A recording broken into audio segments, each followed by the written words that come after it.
ఓం నమః శివాయ. ఓం నమో నారాయణాయ. కర్మ నివారణ, నరదృష్టి నివారణ, సంచిత ప్రారబ్ధ ఆగమిక కర్మ నివారణ, తులాభార కాల భైరవాయ నమో నమః.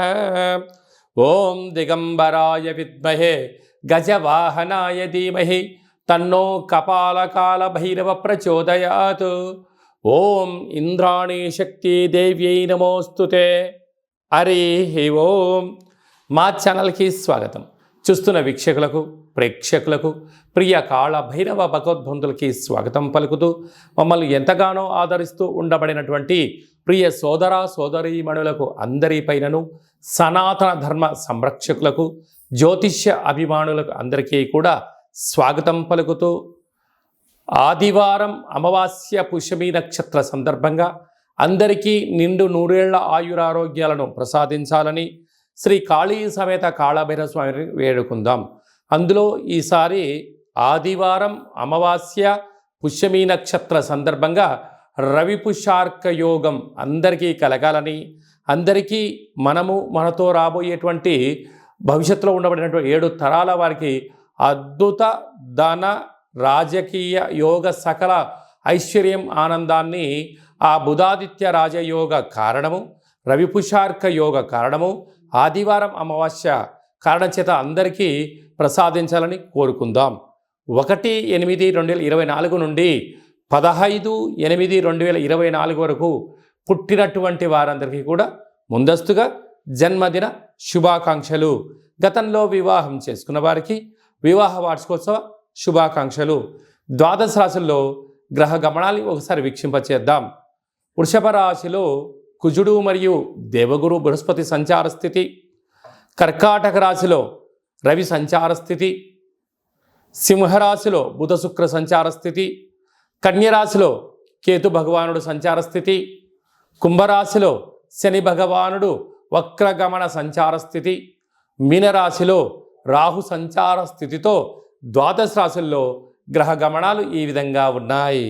ధనుసు రాశి వారికి ఆదివారం అమావాస్య పుష్యమి నక్షత్ర సందర్భంగా రవి పుషార్క యోగము, కాళ అమావాస్య యొక్క ఆశీస్సులు ఎలా పొందాలి, అలాగనే అర్ధాష్టమ రాహు దోషం ఉన్నప్పుడు, అష్టమ స్థానంలో రవి సంచారం చేయనప్పుడు ఎలాంటి దోషం ఉంటుంది, వాటిని ఎలా తొలగించుకొని అద్భుత ఆనంద సిద్ధిని పొందాలో ఈ వీడియోలో సవివరంగా సంపూర్ణంగా తెలుసుకుందాం. ధనుసు రాశిలో ఏ నక్షత్రాలు వస్తాయనగా, పూర్వాషాఢ నక్షత్రంలోని 4 పాదాలు, మూలా నక్షత్రంలోని 4 పాదాలు, ఉత్తరాషాఢ నక్షత్రంలోని 1 పాదం కలిపితే ధనుసు రాశి అవడం జరుగుతుంది. చాలామందికి పుట్టినటువంటి కాల సమయంలో డేటా ఆఫ్ బర్త్లు లేనటువంటి కారణం వలన పేరు యొక్క మొదటి అక్షరాన్ని అనుసరిస్తూ రాసిన తెలుసుకునే ప్రయత్నం చేద్దాం. ఏ, యో, బా, బి, బు, ధా, బా, డా, బే అక్షరాల వారందరూ కూడా ధనుసు రాశి జాతకులే. ధనుసు రాశి యొక్క అధిపతి దేవగురు బృహస్పతి కనుక వీరికి అర్ధాష్టమ రాహు, శని భగవానుడు ధనస్థానం వైపు వక్రగమన ప్రయాణం అవ్వడం, అష్టమ స్థానంలో రవి సంచార స్థితి ఉండడం వలన ఆదివారం అమావాస్య పుష్యమి నక్షత్ర సందర్భంగా తెల్ల జిల్లెడు వృక్షానికి పూజ చేయడం, తెల్ల జిల్లెడు వృక్షం చుట్టూ ప్రదక్షిణ చేయడం, ఆ యొక్క పూజ చేసి దీపం పెట్టి ధూపదీప నైవేద్యాలు పెట్టిన తర్వాత అందులోంచి ఒక వినాయకుడు రూపం కలిగినటువంటి మొదల్ని వేరుని తీసుకుని వచ్చి బాగా కడిగి సింధూరాన్ని పూచి శ్వేతార్క వరసిద్ధి తంత్ర తాంత్రిక కాళభైరవ హోమ కార్యక్రమాన్ని చేసుకొని ఇంట్లో పెట్టుకున్నట్లయితే అద్భుతమైన ఆరోగ్యం, ఆనందం, జీవన విధానంలో మంచి మార్పులు, ఆరోగ్య సిద్ధి, ఆనంద సిద్ధి, ఐశ్వర్య సిద్ధి, అఖండ లక్ష్మీ కటాక్ష సిద్ధి కలిగి మీరు ఏదైతే అనుకుంటున్నారో అన్నింటా విజయం మీ సొంతమవుతుందని చెప్పి గమనించాలి. కనుక ఈ అమావాస్య అష్టమి తిథిందున వీలైనంత వరకు మీ జన్మ నక్షత్రం రోజున అష్టమి అమావాస్య రోజున దూర వాయు జల ప్రయాణాలు పెట్టుకోవద్దు. వీలైనంత వరకు చర్చలు, సమావేశాలు, వ్రాతకోతలు, క్రయ విక్రయాలకు దూరంగా ఉండడం ఉత్తమోత్తం. యంత్రాలతో ఆయుధాలతో దయచేసి సెలగాటం ఆడొద్దు. ఎలక్ట్రికల్ స్టవ్ సంబంధించినటువంటి ఆయుధాలు, వాహన ప్రమాదాలు స్వల్పంగా పొంచి ఉన్నాయి. తస్మాత్ జాగ్రత్త. ఇలాంటి కాల సమయంలో పక్షులకు ఆహారాన్ని ఏర్పాటు చేయడం, కాకులకు ఆహారాన్ని ఏర్పాటు చేయడం, కుక్కలకు పదార్థాన్ని ఏర్పాటు చేయడం వలన రుణ సమస్యలు, రోగ సమస్యలు, శత్రు సమస్యలను తొలగిపోతాయని చెప్పి గమనించగలగాలి. కనుక మౌనం, ధ్యానం, సూర్యారాధన, సూర్య ఆరాధన, సూర్య నమస్కారాలు మీకు అదృష్టాన్ని, ఆనందాన్ని తీసుకొచ్చి పెడతాయని చెప్పి గమనించాలి. సాఫ్ట్వేర్, హార్డ్వేర్, యానిమేషన్స్, క్రియేటివిటీ రంగాలు, సేవారంగ కార్యక్రమాలు, వ్యాపార రంగ కార్యక్రమాల్లో ఉండబడిన వారందరికీ కూడా ఇది చాలా మంచి సమయం అని చెప్పి గమనించాలి. ముఖ్యమైనటువంటి పండగల గురించి క్లుప్తంగా, సవివరంగా, సంపూర్ణంగా తెలుసుకుందాం. 4వ తారీఖు 8వ నెల 2024 సంవత్సరంలో ఆషాఢమాస బహుళపక్ష ఆదివారము అమావాస్య పుష్యమీ నక్షత్ర సందర్భంగా చాలా మహోన్నతమైన పర్వకాలం అని చెప్పి గమనించాలి. ఆదివారం అమావాస్య వస్తేనే అందరికీ పెద్ద పండగ. అందులో పుష్యమీ నక్షత్రంతో కూడుకున్నటువంటి అమావాస్య కావడం వలన మనకు బహిర్ ప్రాంతాలలో, వ్యవసాయ క్షేత్రాల్లో తెల్ల జిల్లేడు వృక్ష ఉండడం జరుగుతూ ఉంటుంది. ఏపుగా పెరిగినటువంటి వృక్ష దేవత కింద శ్వేతార్క వరసిద్ధి మహాగణపతి స్వామివారు వృక్ష రూపంలో ఉండడం జరుగుతుంటుంది. ఆ గణపతి స్వామివారిని తెచ్చుకొని గృహంలో ఉంచుకున్నట్లయితే మనకు భావి తరాలకు 7 తరాల వారికి అద్భుతమైన ఆనందయోగం, అమృత యోగం, ధనయోగం, రాజకీయ యోగం కలుగుతుందని చెప్పి గమనించాలి. కనుక మనం అమావాస్య రోజు ఉదయాన్నే నిద్రలేచి ఇంటినల్లా శుద్ధి పెట్టుకొని మంగళ స్నానాలు చేసుకొని ఇంటికి మామిడాకులు, కొబ్బరాకులను ఏర్పాటు చేసుకొని సూర్య నమస్కారం చేసి సూర్య భగవానికి అర్ఘ్యం వదిలిపెట్టడము, ఒక తెల్ల జిల్లేడు ఆకులలో చక్కెర పొంగలి పాయసాన్ని భగవంతుడికి నైవేద్యంగా ఏర్పాటు చేయడము, సూర్య నమస్కారాలు, సూర్య ఆసనాలు, సూర్యోపాసన, ఓం హ్రాం హ్రీం రౌం సహ సూర్యాయ నమః అనేటువంటి మంత్రాన్ని ఒక 108 సార్లు తప్పకుండా పారాయణం చేసినట్లయితే అద్భుత యోగం కలుగుతుందని చెప్పి గమనించగలగాలి. అలాగనే మధ్యాహ్నం పూట గతించినటువంటి పెద్దవారి పేరు పైన నువ్వులు, దర్భలు, నీళ్ళను వదిలిపెట్టడం, పక్షిరాజ వారైనటువంటి కాకిరాజు వారికి ఆహారాన్ని ఏర్పాటు చేయడం, గతించిన వారి పేరు పైన సునకపు మహారాజులకు ఆహారం ఏర్పాటు చేయడం, దేవాలయంలో బ్రాహ్మణుడికి స్వయంపాక దానాన్ని ఏర్పాటు చేయడం వలన గతించినటువంటి వారి యొక్క పితృదేవతల యొక్క ఆశీస్సులు ఉంటాయని చెప్పి గమనించాలి.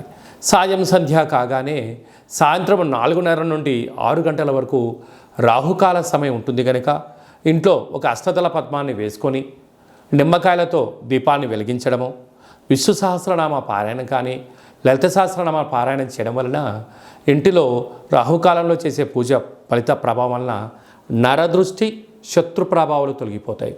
చీకటి పడ్డాక లేకుంటే ఉదయం కానీ ఇంటికి ఒక ఎర్రటి గుమ్మడికాయను దిష్టి తీసి పలగొట్టడం, దారం కలిగిన నిమ్మకాయని కట్ చేసి గడపకు ఇటువైపు అటువైపు పెట్టడం, కార్లను, ఫ్యాక్టరీలను, కర్మాగారాలను శుద్ధి పెట్టుకొని సాంబ్రాణితో ధూపం వేయడం వలన ప్రశాంతత కలుగుతుందని జరుగుతుంది. మిగతా రోజుల్లో 1000 జపం చేస్తే ఎంతటి ఫలితం వస్తుందో ఆ రోజు ఒక్క నామాన్ని స్మరించిన, కాలభైరవ అన్న, కాళికామాత అన్న, వెంకటేశ్వర అన్న, ఓం నమశివాయ అన్న అద్భుతమైన ఫలితం కలుగుతుంది అని చెప్పి గమనించాలి. ఆ రోజు చేసే పూజ, ఆ రోజు చేసే దీక్ష, ఆ రోజు ఉండబడిన మౌనము మనకెంతో ఐశ్వర్యాన్ని, ఆనందాన్ని మనకు కలిగిస్తుందని చెప్పి గమనించగలగాలి. అదే కాకుండా ఆ యొక్క అమావాస్యను కాళ అమావాస్య అంటారు.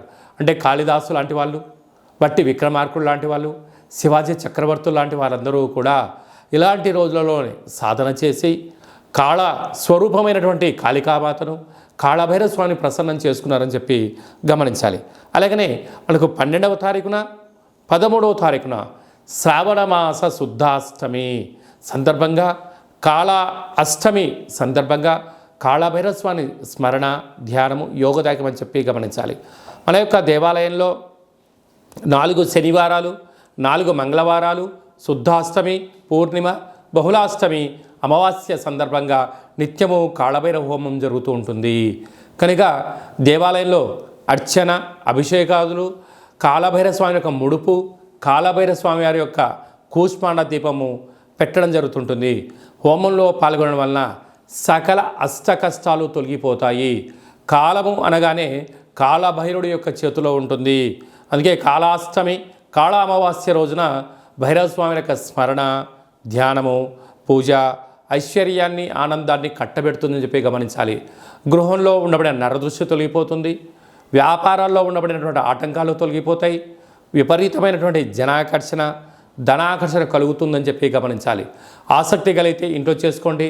కుదరలేని పక్షంలో ఈ కింద నెంబర్ సంప్రదించినట్లయితే, మీ గోత్రనామంలో పంపించినట్లయితే వీడియో కాల్ ద్వారా చూపించి మీ పేరుపైన ఒక సౌభాగ్య ముడుపు, కూష్మాండ దీపము, హోమాన్ని చేయించి వాట్సాప్ కాల్ ద్వారా ప్రత్యక్ష ప్రసారాన్ని కూడా చేయించడం జరుగుతుందని చెప్పి గమనించాలి. ఇంకనూ మనము ఈ ఆషాఢమాస ఆదివారం అమావాస్య రోజున, శ్రావణమాస శుద్ధాష్టమి, కాళాష్టమి సందర్భంగా ఇంకనూ విజయం సాధించగలగాలి అన్నట్లయితే ఈ యొక్క పాత్ర కంచు పాత్ర అంటారు. ఈ యొక్క అంటే కంచు మోగినట్టు కనకమ్ము మోగదు గదరా సుమతి అని చెప్పి మనకు సుమతి శతకంలో చెప్పడం జరుగుతుంటుంది.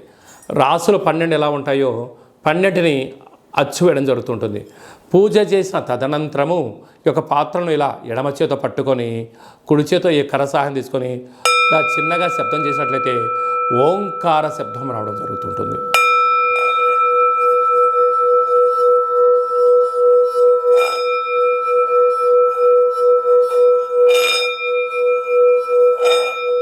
ఈ ఒక ఓంకార శబ్దం ధ్వని వలన మానవుని యొక్క శరీరంలో చక్రాలు వికసింపచేయడం, ఇంట్లో ఉండబడినటువంటి దరిద్ర దేవత బయటికి వెళ్ళడం, గ్రామంలో సంచరించేటువంటి మహాలక్ష్మి దేవత గళ్ళు గళ్ళు అంటూ మన ఇంటికి రావడం, మన ఇంట్లో అమ్మవారు కూర్చోవడం వలన సకల ఐశ్వర్యానికి, సకల ఆనందానికి అపార కుబేర సంపన్నులు అవుతారని చెప్పి గమనించాలి. ఈ యొక్క కాళభైరవ స్వామి అక్షయ పాత్ర మరియు మీకు ఒక కాళభైరవ స్వామి ఒక పిరమిడు, డాలరు, కంకణము, కాళభైరవ హోమం చేయించడం జరుగుతుంది. మీకు వాట్సాప్ కాల్ ద్వారా ప్రత్యక్ష ప్రసారాన్ని కూడా చూపించడం జరుగుతుంది. ఆసక్తి గలవారు ఈ కింది నెంబర్ సంప్రదించి ఆ అక్షయ పాత్రను ఇంట్లో ఉంచుకోవడం వలన అద్భుతమైన ఆనందం, ఆరోగ్యం మీ సొంతమవుతుందని చెప్పి గమనించాలి. అలాగనే మీ వ్యక్తిగత జాతకం తెలుసుకోవాలనుకుంటున్నారా? మీ పుట్టినటువంటి కాల సమయంలో మీకు తల్లిదండ్రులు పెట్టినటువంటి పేరు, డేటు, నెల, సంవత్సరం, సమయం వ్రాసి పంపించినట్లయితే 100 సంవత్సరాల జాతకాన్ని వ్రాసి సవివరంగా పంపించడం జరుగుతుంది. మీరు పుట్టినప్పుడు గ్రహ గమనాలు ఎలా ఉన్నాయి, ప్రస్తుతం ఎలా ఉంటున్నాయి, రాబోయే కాలంలో ఎలా ఉండబోతున్నాయో సవివరంగా సంపూర్ణంగా తెలియజేయడం జరుగుతుంటుంది. అలాగనే చాలామందికి పుట్టినటువంటి కాల సమయంలో డేటా బర్త్లు లేనటువంటి వారందరికీ మీ పేరు యొక్క మొదటి అక్షరాన్ని అనుసరిస్తూ రాసి తెలియచేస్తూ ప్రస్తుత కాలమాన ప్రకారంగా గ్రహ గమనాలు ఎలా ఉన్నాయి, భవిష్యత్తులో ఎలా ఉండబోతున్నాయో అనేటువంటి విషయాన్ని తెలియచేస్తూ రమణ శాస్త్రం ద్వారా అనగా గవ్వల ద్వారా భూత, భవిష్యత్, వర్తమానాన్ని తెలియజేయడం జరుగుతుంది గవ్వల ద్వారా. కనుక డేటా బర్త్లు లేనటువంటి వారికి గవ్వల ద్వారా జ్యోతిష్యాన్ని చెప్పడం జరుగుతుంది. కనుక మన వ్యక్తిగత జాతకాన్ని తెలుసుకుందాం, గ్రహాలలో ఉండబడిన దోషాలను తెలుసుకుందాం, తినేటువంటి ఆహారాల్లో, వేసుకునే వస్త్రాల్లో, చేసే పనుల్లో స్వల్పమైన మార్పులు చేసుకుందాం. అద్భుతమైన, ఆనందకరమైన, ఆరోగ్యకరమైన, కుబేర సంపన్నమైన జీవితానికి స్వాగతం పలుకుతాం. కనుక ఆసక్తి గలవారు ఈ కింద సంప్రదించి అపాయింట్మెంట్ తీసుకొని సంప్రదించగలరు.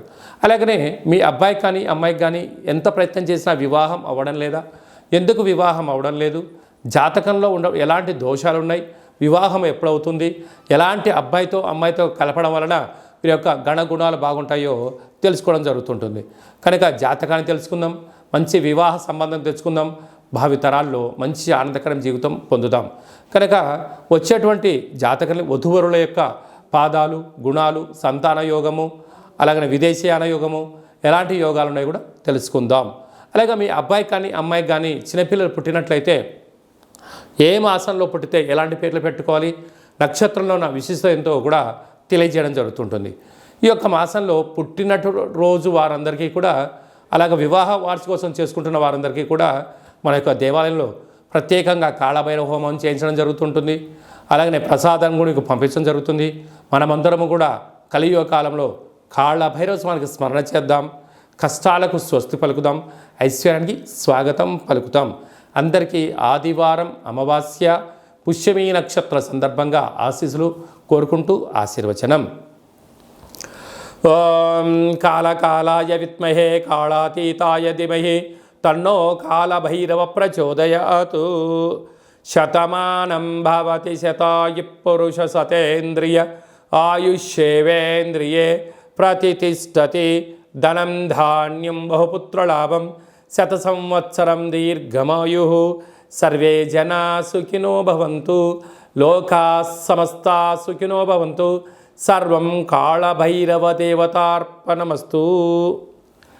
ఈ వీడియో మీకు నచ్చినట్టయితే లైక్ చేయండి, షేర్ చేయండి, మా ఛానల్ని సబ్స్క్రైబ్ చేసుకోండి. అందరికన్నా ముందుగా మీ యొక్క వ్యక్తిగత జాతకం తెలుసుకోవాలనుకుంటున్నారా? అందరికన్నా అదృష్టాన్ని ఐశ్వర్యాన్ని తెచ్చేటువంటి విషయాలు తెలుసుకోవాలనుకుంటున్నారా? మీ క్షేమాన్ని ఎవరైతే కోరుకుంటున్నారో ఈ ఆధ్యాత్మికమైన సమాచారాన్ని చేరవేసి భగవంతుడి యొక్క ఆశీస్సులు పొందగలరు.